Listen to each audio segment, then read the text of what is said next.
Hello, friends. Hello, friends.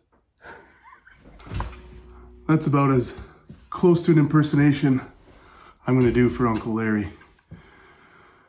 There's too many good ones, and I'm not adding my submission to the contest. All right. I was bored. Kind of got all my daytime work stuff in, and I figured, let's adjust this real quick here. Figured I needed to post something, right? The algorithm likes videos uploaded pretty often. And I noticed some YouTube people, they post something every day or every other day, and a lot of times those are product placements, like ooh, this new thing I'm using, buy it. Like, we're not doing that. Made in Mexico Telecaster, I've upgraded the shit out of it, you know, like tuners, they're the vintage style. Proper bridge with proper saddles, pickups, the whole bit. If you have ever heard of the song called Hey Ya, check out the version by, what are they called? Sleep Token. Sleep Token, Hey Ya, it's a pretty cool version, it's all piano. Anyways, what I played before that was my bastardized version of that song, of that cover, basically. Yeah, so a while back, for my daughter's birthday, I took her out to her first live concert. And we went to see Ariel Postin. Ariel, if I'm messing up your name, I'm sorry, man. Whatever. Ariel Postin. I think I'm saying it right. Whatever. I'm French Canadian, so I have an excuse to messing up names. Anyways, I got inspired by his stuff. If you don't know that name, if you don't know his playing, look him up, man. He's got a sound all his own with like fuzzes and slides, and it's good tunes, and seeing them live was awesome. We got to meet him, so my daughter got to meet him after the concert, which was awesome of him to make make himself available. As a guitar player, though, I went there and I was pretty inspired. I ended up stringing my Telecaster with really thick strings. Not quite as thick as he's running 16s. I think I put on here 13s just to tune down and kind of get that idea, but it's not really intonating, and on this particular guitar it doesn't sound good. So I'm going back to 10s. And again, I don't really know where to look, so don't rag on me on that if you're watching this. So we're gonna restring this and, you know, shoot the shit, that kind of thing. Kind of see what's been going on and whatever, you know, low production. I'm not even really prepared. In Uncle Larry fashion, I gotta show the drink, right? Blueberry, pomegranate, PC, blue menu. This is the best stuff. This is my poison during work hours. Now, this has replaced pop entirely. This right here.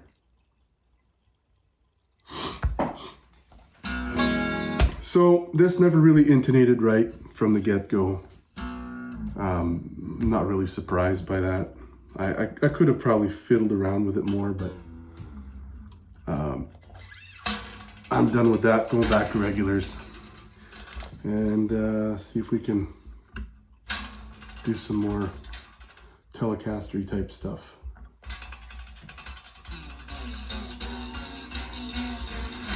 So it's just a regular 2009, nothing vintage, but it's pretty old, I guess, still. Mexican Tele Standard. Originally came with shit pickups that, ceramic bottoms. Ceramic magnets, like a bar magnet under the pickup instead of just the poles being magnets, like a normal single coil. So these are my They're equivalent to the Romaine pickups FC52s. They're Alnico 2 magnets. Actually, these are Alnico 3 magnets, but same build, same specs pretty much.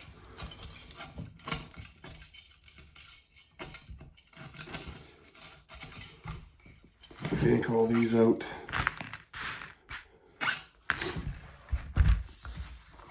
De-strung. Another thing I'm going to do is just kind of hit these with some steel wool just to kind of clean them up a bit. If you've never done that to your guitar, this won't hurt it. This is like 4/0 steel wool. Don't get it close to the pickup. So what I do is I put masking tape on it, cover the whole thing up so that as any steel filings or whatever or pieces come loose, stick to this, and you just peel the tape off. If you already know that trick, then good for you. I'm just using a little bit of masking tape. This is my guitar, so I'm not really going to be like super careful because I don't care, it's mine. And I don't know, I kind of want the maple to get a little dirty, but I am protecting it a little bit here. Doesn't take much, right? You just got to rub it a little bit, shines it up. I don't really play this guitar too often. I'm more of a Les Paul guy or humbucker guy myself, but I do like to pick up a Strat or a Tele every once in a while.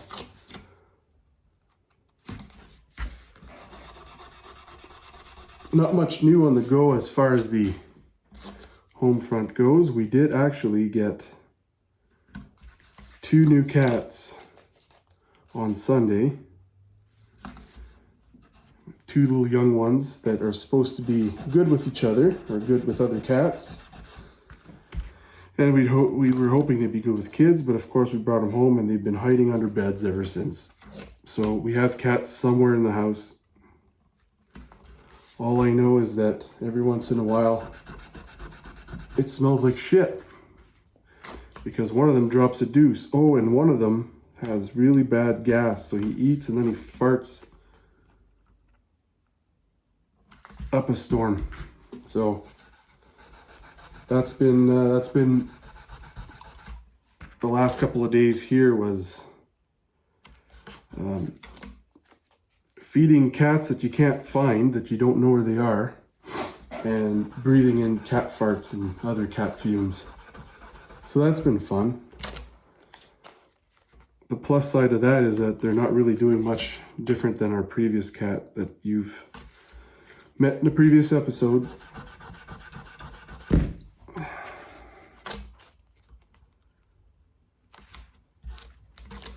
So one thing that I've noticed a lot of Telecasters, like off-brand ones or whatever, is whenever they do a maple fretboard, it's actually a maple board glued onto a neck. And the thing that I really like that Fender does that, you know, not a lot of others seem to do is they put a maple slab onto a maple neck, and that slab becomes basically like a rosewood board, but in maple. You know what, I'm getting tired of just taping it, so we're just gonna speed through this. I don't want to drag you through another 40-minute video.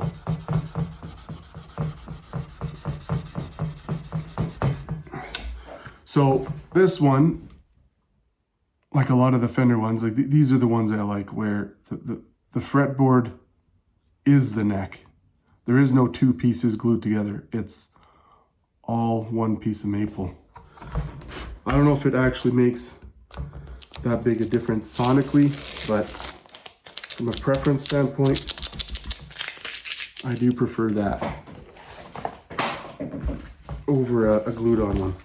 I was looking at some kits. There's a Precision Guitar Kits up here in Canada. They're up in BC, so way on the other end of Canada from me, but they have really nice kits that basically you just buy the hardware, the pickups, or so in my case I'd be making the pickups, And you put them together and you can finish them however you like. And I was considering getting that and maybe doing a kit build as a series for videos here. But they put a maple slab on a maple neck for the fretboard, and I'm not gonna do it. So if Precision Kits or someone who knows them is listening to this, which I doubt, start making necks like this, right? And then I might buy one, but we'll see. All right, so we're putting these in 10s. Intonation should be good for 10s because I set the intonation last time for 10s, and then I just threw on those 13s for shits and giggles, and never really bothered here. So this guitar used to have the, I don't know, like a zinc, whatever, different bridge, which was just a plate and then 6 individual saddles. And one thing I noticed switching from that to the old style, you know, it's a stamped plate, and then these brass adjustable saddles, 2-string saddles, right? 3 saddles, 2 strings per saddle. I noticed that it had more brightness to the tone. It sounded more Telecaster-y, for lack of better terms.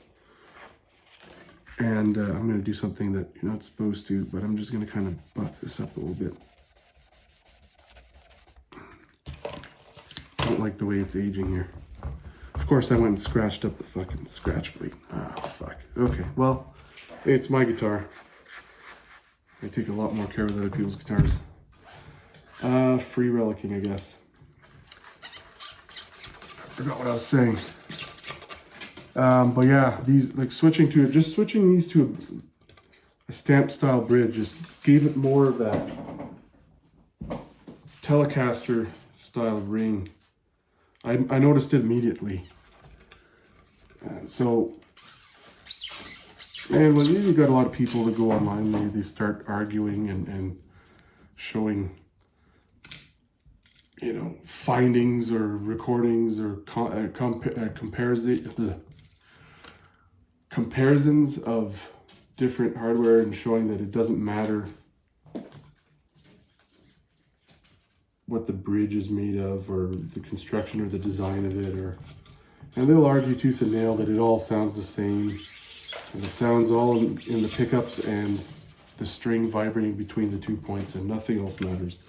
Anybody who's saying that is really ignorant and full of shit, whether they know it or not. Bridges make a difference. A lot of things make a difference. Anything that connects the vibration of the string into the body and into the neck, like a neck shape, will even make things sound different. And the way that the guitar vibrates and resonates acoustically, that does translate through the pickup. I mean, unless you're just rocking EMGs, then it's going to sound like EMGs no matter what guitar you got, how it's made or what it's made out of. So that's my 2 cents. It does matter. Every little bit makes a tiny little difference, but those tiny little differences add up. But even then, like the wood, you could have 300 slabs of alder or 300 slabs of ash or mahogany or whatever, and build a guitar out of those with the same kind of wood, the same specs, the same pickups, and they're all going to sound a bit different because they're all going to resonate different. They're all be different because wood is you know, it's not the same from tree to tree. It's in a lot of cases it's not even the same from what part of the tree particular slab is cut from. So it does matter, and in this case this was an improvement. Might also be another reason why this bridge might have sounded different, especially plugged in, right? Obviously acoustically the magnetic field doesn't really do much, but plugged in, it's also possible that this bridge versus the other one altered the magnetic field somewhat of the pickup and changes the sound that way, because as soon as you alter the magnetic field, it changes the sound of the pickup. And so I had this exact same pickup in the old bridge. I got this bridge and swapped the pickup into this bridge and blah, blah, blah. Rest is history. But yeah, so it made a big difference. So if you find a good Mexican Telecaster, it is worth the upgrade if you like the guitar. So there's another trick here that I do to Teles, which I'm going to, I'll cover that in a sec. I learned this year that I guess techs in Nashville were doing that too. Was it? I think it was Joe Glazer said this in a video where you have the string tree, right? And so they even make a triple string tree to hold the G string down for more of a break angle here. But one of the tricks, if you didn't have that, you just had the double, you just put more turns so that it pushes the string down, and it kind of does the same thing. And I've been doing that for years on Strats and Teles, because what happens is, especially the G string, if it's got very little break angle from here to its tuner post right here, it can start to sound buzzy or ring weird. And so that's a way to combat that. The triple string tree is actually a really good mod, and you don't have to drill any extra holes. But it is not cheap, especially if you're in Canada, and you have to order it from the States, and you know, conversion and shipping and duties, it's not really worth it. So the trick we're going to do is the trick that I've been doing, that apparently they've been doing in Nashville for years too. So I don't know where I learned that trick, because I've been doing it since pretty much pre-internet days. Maybe I figured it out on my own. I'm sure there's a lot of stuff that we figure out on our own that's someone else has too, and it's become standard practice on their end. So I had a couple extra turns too on the the D string too, because it can be kind of doinky and buzzy too. Now, reason I upgraded to these tuners, I'm not a fan of locking ones. I think I've said it in a previous episode. If you like locking tuners, cool. They're good, but they're not necessary. But if you're a gigging musician and you're teching your own guitars and doing your own string changes, then they're a great idea, because you just stick it in, lock it up, tune it up, and you're good to go. But I don't have that problem. So I like the vintage stuff, but especially the Fender ones where you stick the tip of the string in the hole and then wrap it. So now I can do this, and I'm not getting pinpricks in my fingers and bleeding all over the headstock.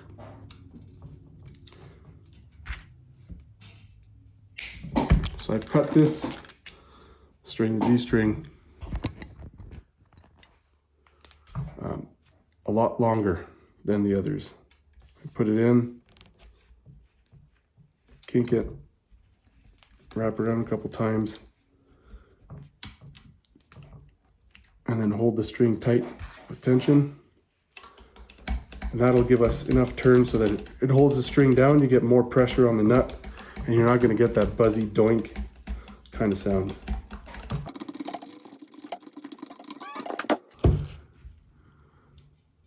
See that? On that tuner here, a couple more turns. Every string has about like 3 turns. This one's got like 5, and it's just pulling the string down this way. 2 more strings to go, and we'll tune this up, and then we'll wrap this up. Yeah, so one thing I've noticed is here, I'm just gonna do this. I don't know if I can, I guess I can't, right? One thing I've noticed on YouTube is there's a lot of YouTubers that are posting something every single day, some multiple times a day, and that's wild. I don't know how keeping up with that. I'd run out of shit to say so fast. But apparently that helps the algorithm, and you get more. I don't know how this stuff works. Tomorrow, supposed to be taking in a pickup off of an old Hofner bass, or actually 2 pickups, both of them. Customers complaining that the pickups sound tired. So that'll be fun. I'm probably gonna, depending on how that goes, I'll probably end up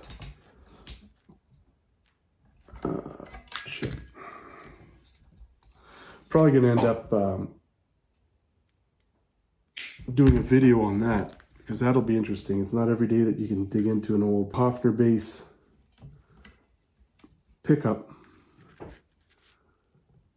and troubleshoot it. So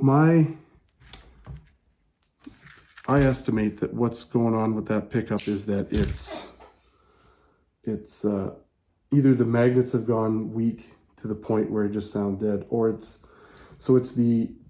they're like mini humbuckers, pull screws on one side, and staple style poles on the other side. And so it could also be that one of the coils has died and you're just getting single coil kind of sound. So we're gonna look into that, and we'll be doing a video on that. What the fuck's going on here? Sorry for my swearing. I'm probably, well, my channel's not monetized, so I don't need to worry, right?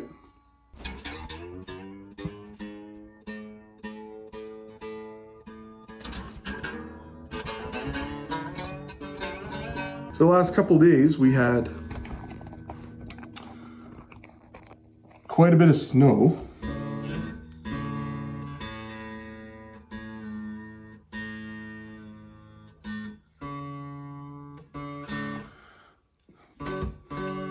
The north end of the city got like over 3 feet. We got a couple feet I'm in the south end of the city. In London here. The fake London, Canada. And then it got warm and it started raining, and now we're looking like probably another green Christmas.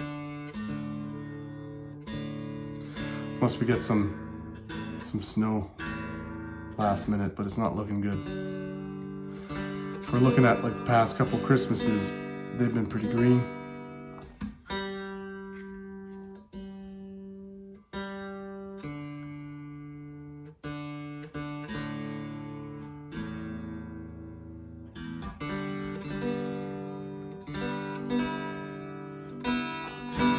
So for intonation,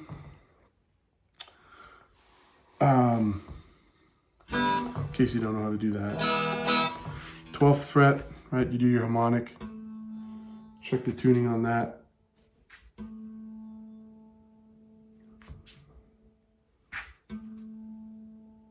And then you fret it on the 12th fret. Should be in tune.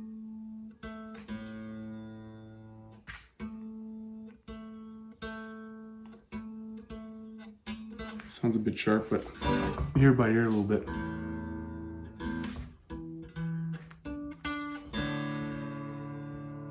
Now the downside of these 3 saddle bridges is you often have to kind of find a sweet spot in the middle so that both strings are close enough. Because you can't do the intonation individually, it's pairs of strings. You kind of have to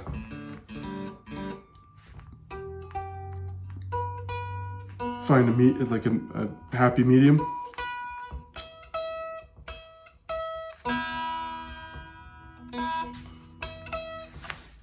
I do believe, I think Tom mentioned this, Music City Bridge. I think it's him, or is it?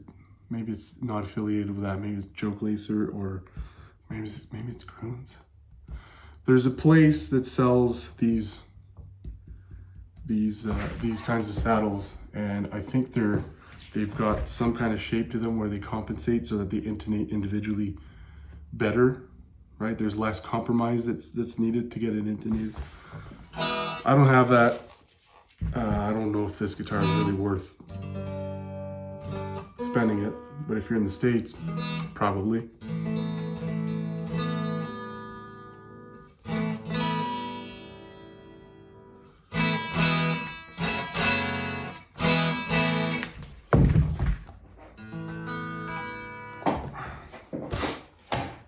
Turn the amp on to see what we got going on here. All right, nothing new. It's the Bogner Ecstasy 3534.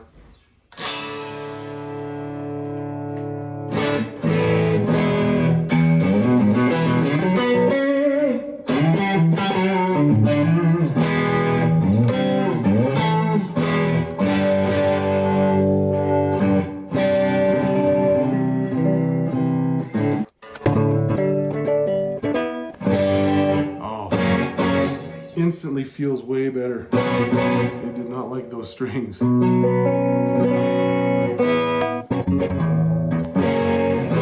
That's the neck pickup. Bridge pickup.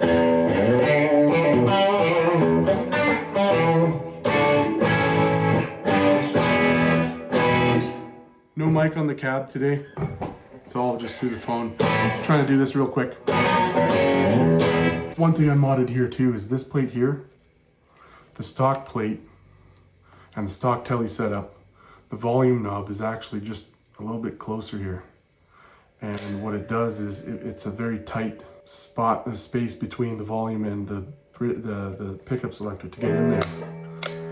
I can't remember where I bought this. I think it might have been Philadelphia Luther Supply. I think it was there, and it's a modded plate where everything's the same, but the volume knob hole for the pot to go through is just a little further back, and now you can get your whole hand in there and push it back. It's a cool mod that I think doesn't really change the overall look. You wouldn't really notice that it's different, but as a player you feel that. Maybe I'll dig it up.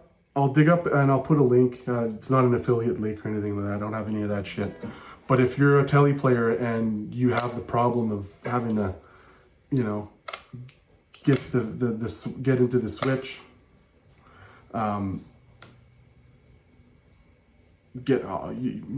be a link. I'll dig it up, find where I got it, so you can buy it if you need it. It's a really cool plate. It's you don't need to rewire anything. You just take the switch and the pots off, put it onto the new plate, screw it back down. It's a really good mod. Yeah, I don't know, I guess that's probably longer than it really needed to be. I'll try and speed up the spots when I'm not talking. But just kind of trying to think of things that things that I can talk about that makes for a really good video. I really want these videos to be something where people can kind of go, oh shit, that's good info. I'm trying to think of all kinds of stuff like that. They don't come to me very quickly. But I had to put new strings on this thing, so I figured I'd show a couple things on this Tele. But bridges, if you've got the other, like the standard Tele bridge that isn't like this pressed in plate like this, and you're thinking of doing the upgrade, do it. It's a big improvement. These tuners, they just have a good vintage style look to them. If you're not really savvy or handy with swapping stuff, have a tech do it, but these feel really nice. These are Godot's,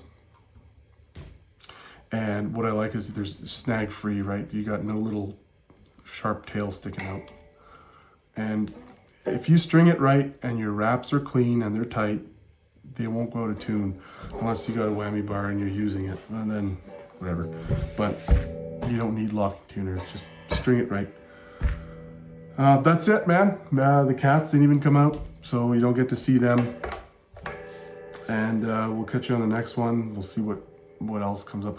I have a few ideas for the next one. I have a couple ideas. Maybe go over some, like, talk about digital versus tube amps.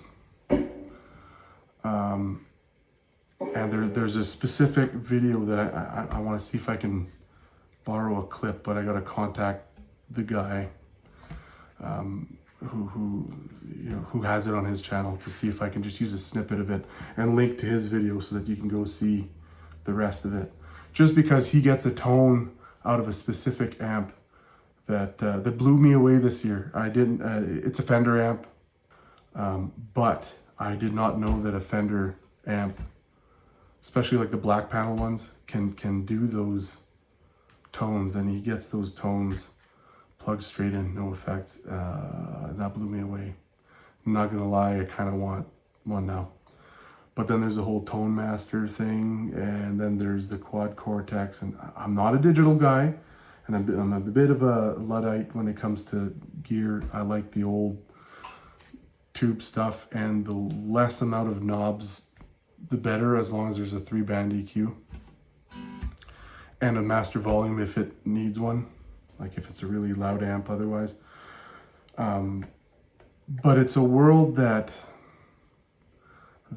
still intrigues me, because I've seen guys go to gigs with their guitar and a backpack with a Quad Cortex, or those Tone Master amps are 20 or 30 pounds versus like the 60 pounds. Like there's the Shiva, there's a Shiva combo with one speaker, and I think those are like 80 pounds. And then if you get the 212 combo, it's like you're pushing 100 pounds. So I find myself constantly going back and forth through thoughts of like, well, wait, maybe I should go digital just for like a specific setup. And then the old man Luddite in the back of the corner of my brain comes out off his park lounger, spits out beer and says, no, just play a real amp. And then I'll talk to a few other people, or I'll see other shit, or another video will come up, and then I'll see the digital stuff, and their stuff sounds good. My problem is I have option paralysis. When you have any amp sound or guitar tone you can get at your fingertips, it's too much. I like simple plug-in, sound good no matter where the knobs are, and then you fine tune. So anyways, so I think that's my idea for the next one. We're gonna go into that stuff, but I gotta message the guy and see if I can use a snippet of his video as to show you like, hey, watch the rest of my video or not, but you have to go see his video and subscribe to his stuff. I'll say this, and I'll part with this. Let's part with this, and then we'll shut it off, and then you can go back to doing better things with your time than listen to this guy.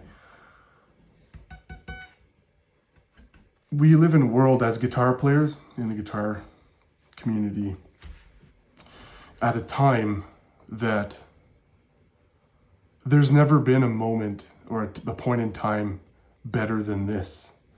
In that, when I grew up, probably a lot of my viewers, if as long as, you know, I'm sure I got friends and family watching this just to help me get the views, but for those of you who don't know me and land here because you play guitar, you're probably roughly my age, maybe older.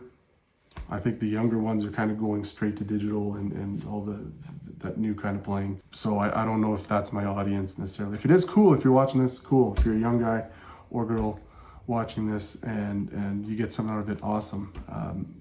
But obviously my style of playing and style of music and stuff might not line up with your stuff. But when I grew up, so I grew up I started playing guitar when I was 7 years old, which was, by then it was 1989. Yeah, 89. And then I grew up in my teens in the 90s. There was no internet.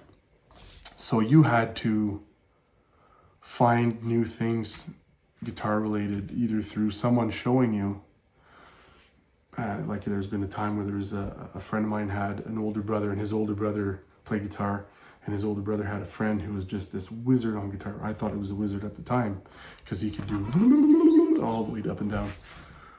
And then he teaches you something, and then you've got this little thing, and wow, and that blows your mind, and it changes the way you play from that point forward. And you get these little increments once in a while. And the only other way you would get that is from hearing a record or seeing a live concert or live video of whatever band you like, whatever playing, right, on TV. And other than that, then there was the magazines, right? And that's I did a lot of that, where I'd try to do chores and make a couple bucks, and I'd go down to the local store and they had magazines, and I would look for the latest, you know, all of them, right? Guitar World, Guitar Player, Guitar, Total Guitar, ad nauseum, all those. And you would get little tidbits of things like a new piece of gear, or how to use your overdrive pedal different, all this stuff. And you, oh, this is cool. And then it changes the way. Nowadays with YouTube, you've got not only countless channels doing all sorts of shit, showing you all sorts of stuff, but, and this is the point of this long-winded thing, so now we're at a long 40+ minute video again, is you've got these top list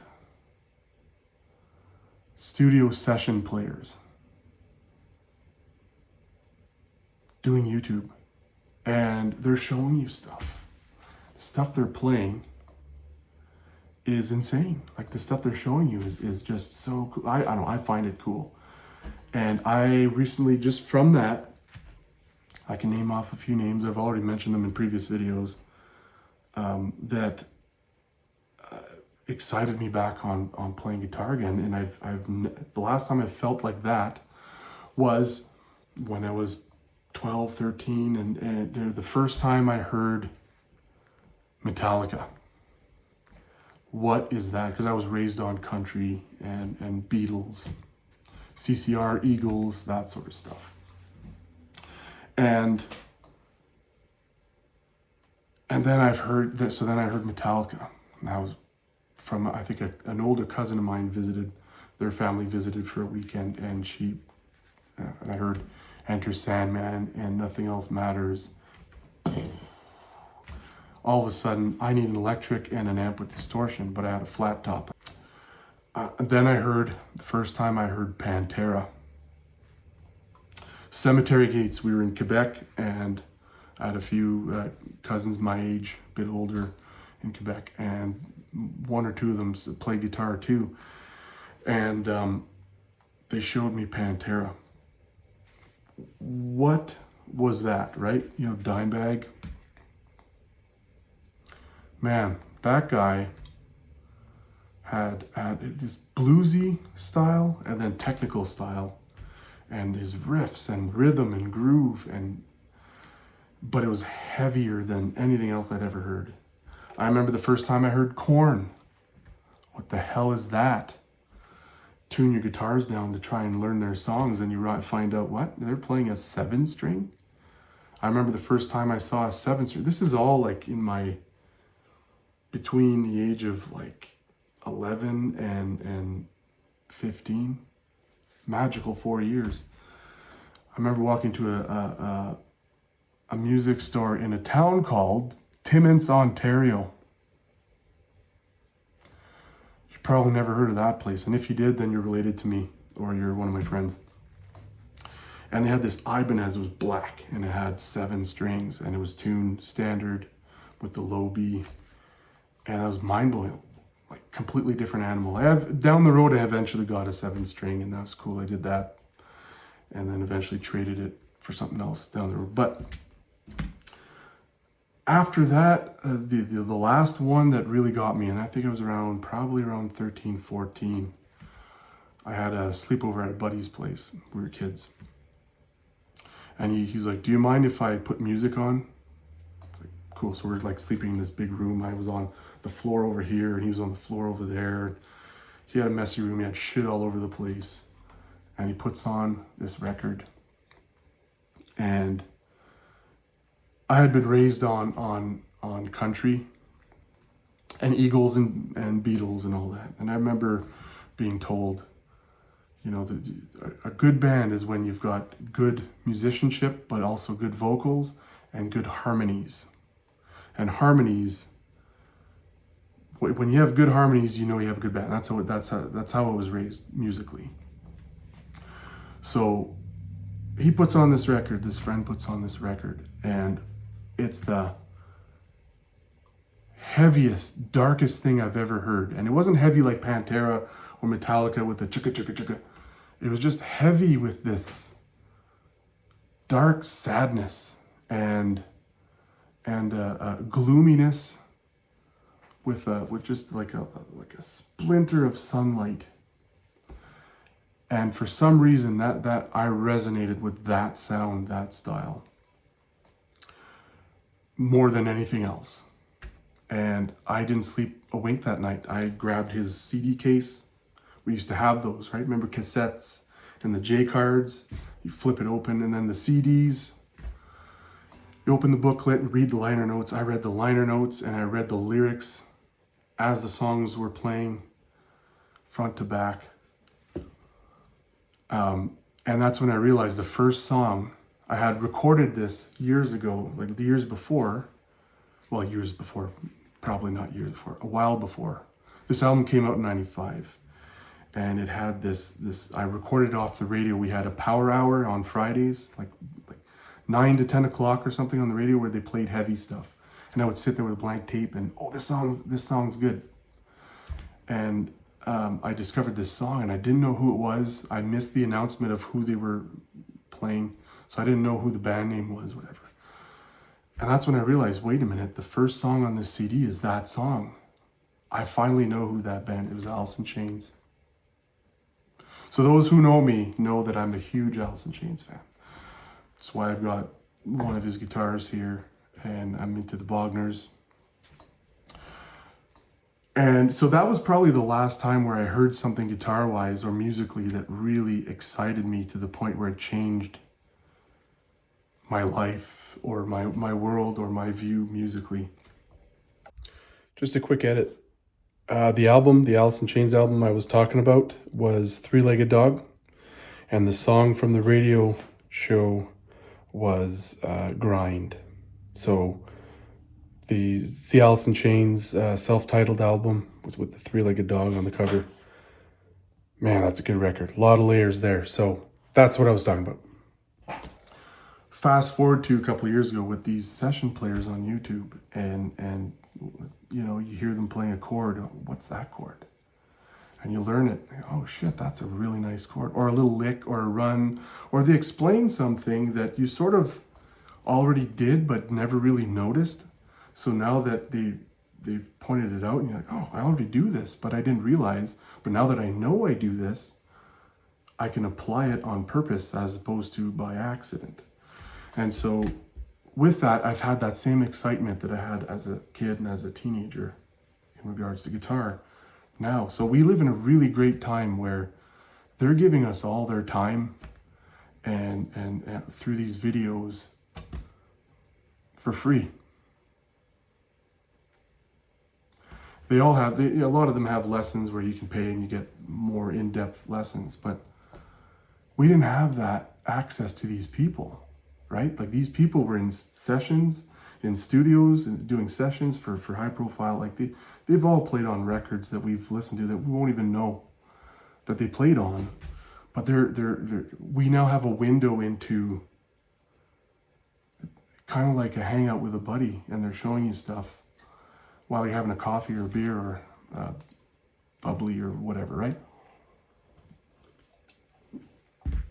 So, all to sum up, it's a great time to be a guitar player because you don't have to buy magazines anymore. You just go on YouTube and there's countless people showing you all kinds of stuff, and it's awesome. And so to all of them, man, let's to all of them, you know, Tom Bukovac, Uncle Larry. I'm gonna mess up your name, but Justin Ostrander, I'm French Canadian, so sorry for messing up your name. Jed Hughes, Guthrie Trapp. Rob Baker, he's a good one too. Rhett Shull, Tim Pierce. I mean, you want to talk about, you know, session heavyweights, Tim Pierce, and he's on there showing you, like, it's just a gold mine of stuff on YouTube. And it's so inspiring and exciting about playing guitar again. I'm forgetting a bunch. I mean, Brett Papa. Check out Brett Papa. He's got a great channel where he pulls in a lot of his friends in Nashville, and they do lessons on his channel, and he shows stuff too, and it's nuts, the amount of access we have to incredible players of all sorts of genres. And you don't just go finding your own genre, right? Like look around. There's, you know, if you're not into country, well, still watch the country guys, because they're going to show you some stuff that you can apply to your own playing. It's an exciting time. That's all it is. So get off the TV, get off the video games. There's my pedal board dying. And get on YouTube and man, I'm gonna put all the links to all the people that I watch. So if you happen to fall on this video or my channel in this video, and you don't even know about them, then there's your first problem. You see my video before you see theirs, then we got something, you know, we got a problem here. Go see them. So if you haven't heard of them, go click on the links I'll put below. Subscribe to all of them. There's another guy, Justin Myers. We've exchanged a few pleasantries on his live. He's a really good dude. He's kind of like an up-and-comer session player, and he goes on tour with artists as well. He's a great player, and he's got a lot of great gear, and he's got a good video, good channel with good videos showing you all kinds of, just another one just giving you gold for free. So you can't complain if they're not giving you as much as you want.